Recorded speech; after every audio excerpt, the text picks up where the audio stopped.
A gravidez é um momento sublime e único na vida das mulheres. Nem aqueles quilinhos a mais, aquele barrigão pesado ou aquele seio farto de leite tiram a magia da gestação. Mas para as grávidas que enfrentam os últimos meses, exatamente na temporada de verão, em dias escaldantes, os pés se incham, as mãos também, o calor parece maior, a pressão abaixa, a sensação de sono, muito xixi e desconforto. Como minimizar isso que acontece com as grávidas? Esse é o nosso quadro Saúde da Mulher.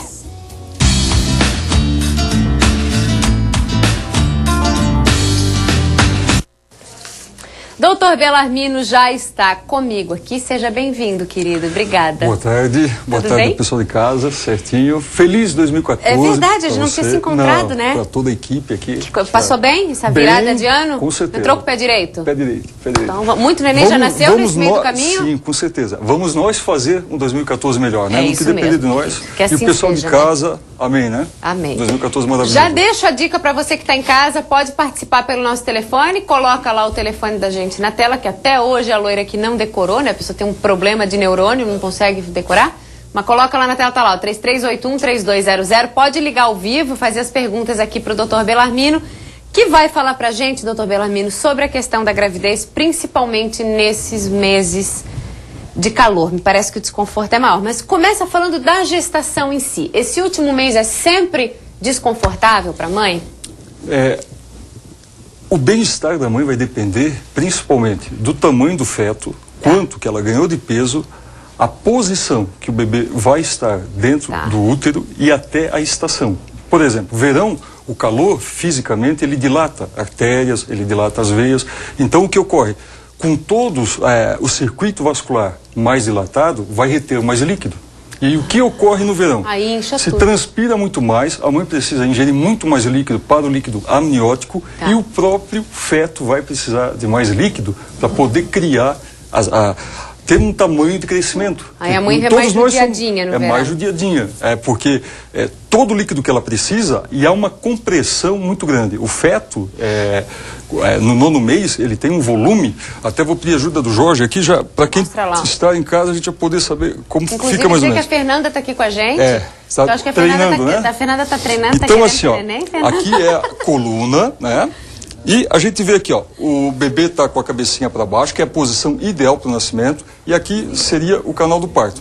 Como a gente pode observar, esse feto disputa espaço, aqui são os intestinos, aqui é o fígado e aqui já é a parte cardíaca. O intestino sobe ou é impressão minha? Sobe. Na verdade, ele fica espalhado em torno de todo o bebê. A figura aqui é para mostrar que o intestino que antes estava aqui e a bexiga também, que está mais aqui abaixo, o bebê está comprimindo. O que ocorre na gravidez? Passa a ter uma maior micção, porque disputa espaço com o bebê. Mais xixi. Mais xixi. Porque a bexiga está comprimida, é isso, doutor? A bexiga está comprimida, né? E faz com que qualquer líquido que ingira tenha que ir mais vezes no banheiro. Tá. E leva também, nesse período, uma deformação estética muito grande. De que forma?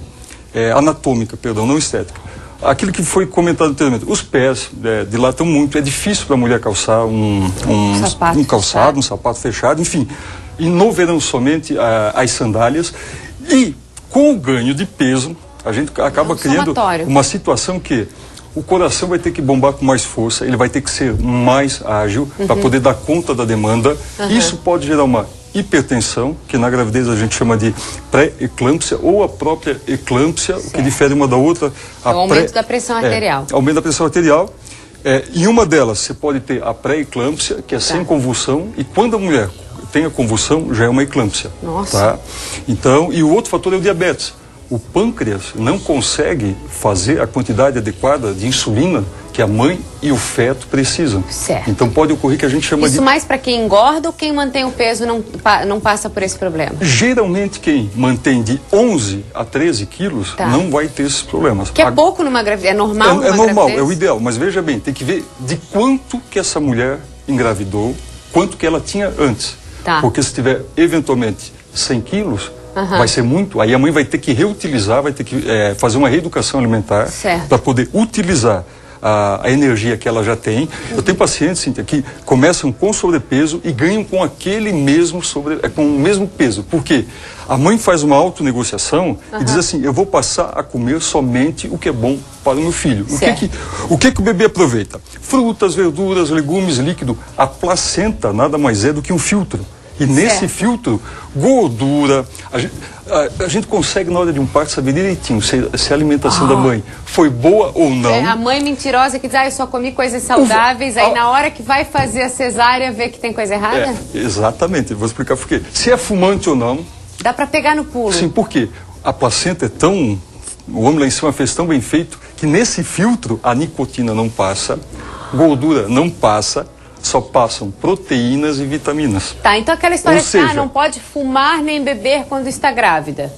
Não é o correto, obviamente, mas a princípio a função da placenta seria... Ela filtra, mas olha o que acontece se a mãe continuar a fumar. A nicotina não passa, mas ao mesmo tempo ela suja a placenta, fica um filtro sujo, e quando chega proteína e vitamina, ela vai ter dificuldade para passar. Então, se for esporádico, eu não estou indicando, hein, pessoal? Só estou explicando. Não, ninguém está dizendo aqui que fumar é para beber ou fumar. O doutor só está tirando aquelas dúvidas que normalmente as pessoas têm. Então, vai prejudicar a entrada a nicotina, de vitamina. Sendo absorvida ali, o excesso de gordura, vamos supor, uma mulher que não tem tempo e vai muito, ingira muito fast food, muita massa, muito doce, essa rede, que é a placenta, ela vai ficar obstruída para quando chegarem as vitaminas, para poder alimentar. Aí ocorre o que a gente chama em pediatria, retardo do crescimento intrauterino. A criança ela tem maturidade. Ela é de época, de 40 semanas, é de 9 meses, mas ela não está apta, ela não é compatível com o tamanho e com o desenvolvimento. Perfeito. Aí o doutor sabe na hora que vê a placenta, safadinha, a nicotina... fumou, bebeu, comeu gordura, né? Não dá pra enganar o médico, tá vendo? Uma hora ele vai pegar. Sim, até na hora do preventivo. Se a mulher é uma fumante, uma tabagista, quanto mais, o colo uterino, ele não fica vermelho claro, com uma mucosa assim, feita os lábios brilhantes. Ele fica opaco, ele fica escuro, é diferente. Claro que, às vezes, a paciente pode ter parado há 1 ano, 2 anos atrás, ainda tem mas aquela sequelinha pode ficar. Tem gente na linha. Neuza, alô? Boa tarde, é a Neuza, tudo bem? Oi, Neuza, tudo bem? Tudo. Seja bem-vinda ao Ver Mais, faça a sua pergunta, querida. Muito obrigada.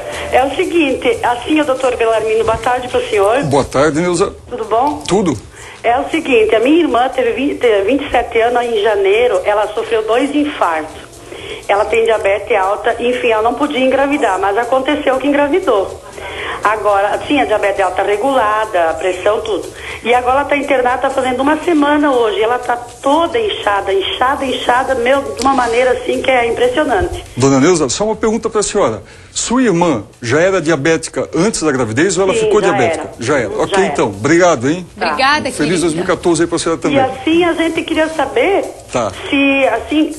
Tipo, agora fazendo uma cesárea nela com esse enxume que ela tá, ela correria risco de vida ou bebê? Ela já está no 9º mês? Ela está de quase 32 semanas. Ok, obrigado, Dona Neuza. Obrigada. Então, assim, em resumo a pergunta da Dona Neuza, a primeira coisa, o bebê só está apto para nascer a partir de 37 semanas, que é quando o pulmão do bebê está maduro. Quer dizer, tem semanas pela frente nesse caso. Exatamente, 37 semanas. Não é pelo tamanho da circunferência que vai dizer que o seu bebê está maduro ou não.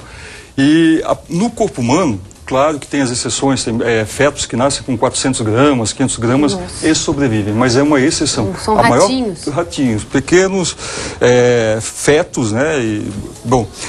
E nesse caso, quando ocorre o nascimento prematuro, faz com que, como a dona Neuza ali, ela está achando que já está na época, sendo prematuro, com 32 semanas, vai ter que aguardar um pouco mais para o pulmão poder amadurecer, que só vai amadurecer a partir de 37 semanas. Em alguns casos é indicado retirar esse bebê antes e deixar essa criança fora, com o pulmãozinho se fortalecendo também pela saúde da mãe, nesse caso? Antes de tudo, o obstetra da dona Neuza, ele vai esclarecer e vai fazer com certeza o que é o ideal. De maneira geral, toda vida que o feto ou a mãe correm riscos, dependendo da situação, a gente acelera o amadurecimento pulmonar. Felizmente tem como fazer isso. Graças com doses de cortisona, é feito intramuscular, 2 doses, uma em um dia e outra no outro dia.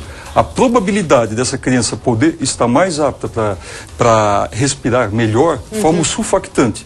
Vamos imaginar assim, Cíntia, algo que tenha bastante, tipo uma couve-flor. Ela é toda, quando está bem florida, Imagina ela encolhendo, tá? Certo. E depois ela desabrocha. Quando se corta o cordão umbilical, o pulmão ele está completamente fechado. A gente fala hablado, não tem ar. Tá. A partir do momento que corta a primeira manifestação na vida de um recém-nascido é de dor. Por quê? Porque ele vê... Quando ele chora, foi cortado o cordão umbilical. Aí ele expande, porque ele vê que ele não está mais respirando pela mãe. Quer dizer, é um sufoco que ele passa e aí vem o choro para ganhar ar. Aí expande. Na verdade, ele inspira e quando ele expira é quando geralmente ele chora. E é onde que as mães ficam tão preocupadas com o feto não chorar. Mas às vezes ingere um pouquinho, na hora de retirar o bebê, um pouquinho de líquido, pouca coisa. É habitual. Isso, faz uma sondinha, faz uma aspiração, o bebê já acaba chorando. Tá? Tem mais gente na linha. Alô? Olá, boa tarde. Boa tarde, quem fala? É a Cristiane. Oi, querida, tudo bem? Tudo. Eu tô com uma dúvida assim, é porque eu já completei, né, os 9 meses. Aí, pelo médico, o meu prazo era pra ontem, pro dia 14 de janeiro. Só que eu não sinto nada, tô bem legal, assim, minha filha mexe bastante. Só que eu queria saber o que acontece se passar muito tempo desse prazo. Ok. Perfeito. Obrigado, hein? Aí uma boa hora. Uma boa hora para você, né? Ok. Então vamos lá. A dúvida se pode passar mais tempo ou não, 40 semanas. Primeiro, a idade gestacional do casal geralmente não confere com a nossa. A gente faz um outro cálculo, porque vai ser somado somente a partir do momento que o embrião estiver dentro do útero. E o casal muitas vezes correlaciona com o dia da atividade sexual. Tá. Então, 40 semanas o bebê está no apogeu. Se tiver algo que corre risco para a mãe, tem que interromper antes. Se não houver risco, pode aguardar ter contração, perda de líquido, até a 41ª semana e 6 dias. Antes de completar 42 semanas. Tem que nascer. E a pergunta foi, o que acontece se passar? Aquele espaço vai ficando, o líquido amniótico, o bebê ingere toda mobilidade e ele começa a ficar enrugado. Entre sofrimento. Entre sofrimento fetal, exatamente. Certo. E aí a pele do bebê começa a ficar muito enrugada, porque fica desidratada, não tem mais como se movimentar. Certo. E a dificuldade também na hora do parto, porque o bebê meio que molda a região e para desinseri-lo daquilo ali, o ideal é quando tem um pouquinho de líquido que você faz seco, uma alavanca. né? Senão fica ressecado para tirar o bebê. O pessoal fala muito em parto seco, talvez você já ouviu falar nisso. Que é quando o líquido amniótico ou perfura a bolsa ou passou do tempo, aí não tem mais o líquido para poder facilitar. Vamos então continuar falando de gravidez. Doutor Bellarmino, então a mulherada aí nos últimos meses sentindo esses desconfortos, dormir vira um problema. Eu nunca fiquei grávida, não tenho a menor ideia do que eu tô falando pra vocês aqui, porque eu nunca passei por isso. Mas as mulheres reclamam que dormir é muito desconfortável. Muito desconfortável. Tem um lado que é melhor ou isso é lenda? Tem um lado que é melhor. Tem um lado que é melhor? Então, assim, eu vou aproveitar mesmo a gravura que eu mostrei antes, vou pedir o auxílio aqui do Jorge. A mulher deitada, ela vai ficar assim. Ou seja, o feto vai comprimir, aqui está a coxa, e aqui vem uma veia e uma artéria que levam o oxigênio para o bebê e para o pulmão da mãe, tá? Se ela deitar de barriga para cima. Exatamente. Agora, obrigado, Jorge. Nessa posição, comprime. Nós temos duas veias que vêm dos membros inferiores e quando chega na altura da coluna lombar, ela bifurca. Ela se une e passa a se chamar veia cava inferior. Ou seja, essa veia é comprimida, a aorta que leva somente sangue arterial com oxigênio, o bebê em cima, ele se auto-asfixia, e a mãe não consegue respirar. Então, involuntariamente, a mulher passa a descobrir que deitar do lado esquerdo a favorece mais. Por quê? Porque a junção dessas duas... Em cima do braço esquerdo. Deitada do lado esquerdo e, geralmente, nessa fase, no 9º mês, com auxílio, a cama semi-elevada, com 2, 3 travesseiros, praticamente quase sentada quando está no 9º mês. Mas, assim, dá para levar, tanto é que... Se a gente for nas ruas, a gente vai ver que compensa. Mas todo sacrificado, mundo fica mas grávida, compensa. né? E nasce, tá tudo certo. Ninguém então, o interessante é que se a mãe ficar muito tempo deitada na posição dorsal, o bebê também vai espernear e a mãe vai ver que alguma coisa, ou ela levanta, ou até ela descobrir que do lado esquerdo. Por que do lado esquerdo? A junção dessas duas veias passa mais para o lado direito. Então, quando está para a esquerda, desobstrui. Doutor, sexo durante a gravidez. Pode namorar, não pode namorar? O neném vai nascer com o rosto achatado, não vai nascer achatado, né? Porque o banana tá rindo. Porque o Banana quer que a mulher dele fique grávida de... Quantos filhos tu já tem, meu filho? Ele tem 4 e ele quer ter mais um, né? Então, por isso que ele tá tão interessado no nosso assunto. Tem todas as lendas, né? Porque se namorar durante a gravidez, como é que fica o neném, né? O neném vai estar ali espiando o piu-piu do papai, aí funciona, não funciona. Não. Pode namorar normalmente? Tem uma posição mais adequada? Tem risco para o bebê? Não, não tem risco nenhum. Por quê? Porque o feto, o útero, ele tem um lacre, que é o tampão mucoso. Tá. Que quando a mulher entra no trabalho de parto, a gente pergunta, a senhora sentiu a perda de algo semelhante a uma saliva mais espessa? Que não é somente líquido, mas uma gosminha. Uma gosminha, é um muco que a gente chama, né? Certo. Esse muco, ele obstrui totalmente o canal do parto, ou seja, o espermatozoide, uma vez a mulher grávida, não consegue passar novamente. Existem casos... Não tem contato do pênis com a criança. Com a criança, sei que o pai tenha problema também. Não, com a criança não, porque o colo do útero, ele é fechado. A glândula, a cabeça do pênis vai entrar em contato com o colo do útero, nunca com o feto. Mesmo porque lá dentro nós vamos ter a placenta ainda de barreira. Tem toda uma proteção. Tem a bolsa, tem várias proteções. Então, tudo é mito. O movimento do ato sexual não pode romper nenhuma dessas proteções. Não, geralmente o que rompe é infecção urinária. E a gente vê assim, ó, nessa fase, que é mais do 3º mês, que as mulheres sofrem mais, instintivamente o casal passa a ver que a posição de lado é melhor para os dois. E no caso da mulher, o lado esquerdo, mediante o que a gente colocou. Por causa do que a gente falou antes também. E assim, tem duas situações, Cíntia, bem demarcadoras de sintomas. Tem mulheres que ficam com a libido muito aguçadas e tem outras que ficam de tanto estresse que pode acontecer tem isso. Tem umas que reclamam até do cheiro do marido, né? As mulheres que a gente chama de sugestionadas, elas somatizam aquilo que acham que vai acontecer e repelem um pouco. Mas a maior parte, a libido até aumenta. Aumenta. Elas querem namorar mais. Tudo safadinha, né? Tem gente na linha pra falar conosco. Alô? Oi. Quem fala? É Elisângela. Oi, tudo bom? Elisângela. Oi, tá triste, Elisângela? É um pouco. Tá com vergonha? Não, vergonha não. Então fala tudo, querida. Pode falar que o Dr. Belarmino tá aqui pra ajudar. Eu tenho 41 anos, eu tive um filho no mês de junho, né, do ano passado. E o meu marido tem 42 e ele nasceu com síndrome de Down. Infelizmente, ele veio a falecer no mês de dezembro. Ele nasceu com problema de coração e não foi operado e não resistiu. Eu queria saber se por causa da minha idade e a idade do meu marido, ele teve síndrome de Down ou não tem nada a ver? Qual é a tua idade? 41. 41. Tá bom, meu amor. Obrigada. Muita força e fé, viu? Uma perda. Mas eu só queria complementar mais uma coisa. Se eu poderia engravidar de novo, pela minha idade. Tá bom, meu amor. Um abração aí, tá? Um beijo bem carinhoso. Obrigada. Fica bem. É mais nova do que a mulher do Banana e o Banana quer que ela engravide. O marido tem 42 anos, né? E ela... 41. 41. Então, assim, ó, a pergunta foi, pode ser pela idade dela ou dele? Geralmente é pela idade da mãe. A mãe dele? Não o pai. Por quê? Os espermatozoides, eles são refeitos diariamente, minuto a minuto, e são sempre bons. As mulheres nascem com óvulos contados já. Sim. E geralmente, com o passar do tempo, esse óvulo, aspas, ele pode perder um pouco das suas qualidades. A partir de quantos anos? A partir dos 40 anos começa a perder um pouco da vitalidade. Esse probleminha que o bebê dela teve, pode ter a ver com a idade ou não? Pode ter. E até deixar bem claro, o que é uma síndrome? Uma síndrome são um conjunto de alterações que ocorrem. Geralmente, Down tem associado problema cardíaco.